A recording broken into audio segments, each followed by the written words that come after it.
at a certain point, Laurie she commissioned me to write a piece of music. We didn't have a performance in mind, actually. And, with Laurie, I think there's always, performances coming up. But I was somehow in contact with Vancouver New Music and knew that it was happening. And it seemed like there was one performance that wasn't organized or hadn't been curated yet, and it was kind of open to whoever wanted to do it. Or I think someone else was going to do it, and they decided not to and asked me if I'd like to do it. So I programmed this concert that had 4 pieces, Music of the Wind, and I asked Kenneth Newby, Laurie Friedman, Tina Pearson, and I did a piece. Laurie. I think this is a picture of Laurie from around that time. And one thing about Laurie and her performances is she moves quite a bit, even if it's a piece where she, moving isn't part of the piece per se. She'll still be moving, but she has been in a number of pieces, I'd like to know how many, where she, moving, where she's choreographed. And I wanted to do a piece like that. I had been in visiting friends who lived in Oakland, near San Francisco. And one day we went to a park, and I don't know which way this goes, but we saw this in the park from above.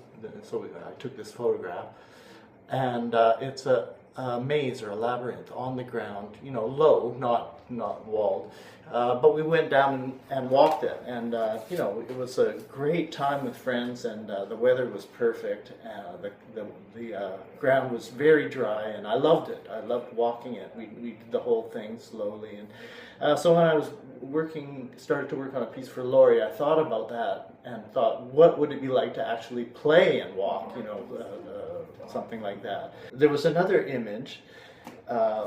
That I was reading this book at the time. It was my grandmother's book. Grant McEwen, former Lieutenant Governor of Alberta, wrote this book, Coyote Music.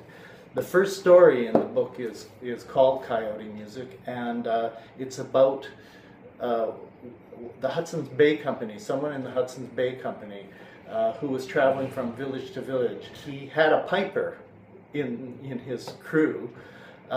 And whenever they got to a village, he would ask the piper to stand up in the front and play as they got to the village, and they would row faster and everything.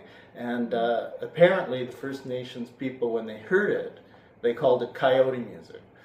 So I also had that image because I thought, well, I was writing, you might expect to see a coyote in this area. I was thinking of those 2 images.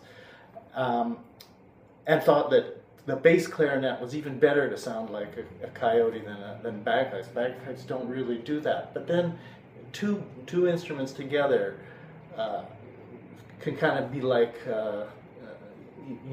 several coyotes responding to each other. I was thinking of it that way. When I finally wrote the piece, when I finished the piece, it was too difficult to play while walking the whole time. So we just walk a part of it. But the name Stabimobilism, I was attracted to that name, which is from Finnegan's Wake, James Joyce, because we're moving. I'm thinking of us moving within a maze. So we're moving, but we're not really going anywhere. So elements of mobilism, mobile, and being stable at the same time. And also the music, there's a rhythmic motif that's quite prevalent. So, although it feels like it's traveling, it's still there. And the drone of the bagpipe is through the whole piece. And another element that's stable, but, we're going to be moving at least a little bit, so the drone moves too.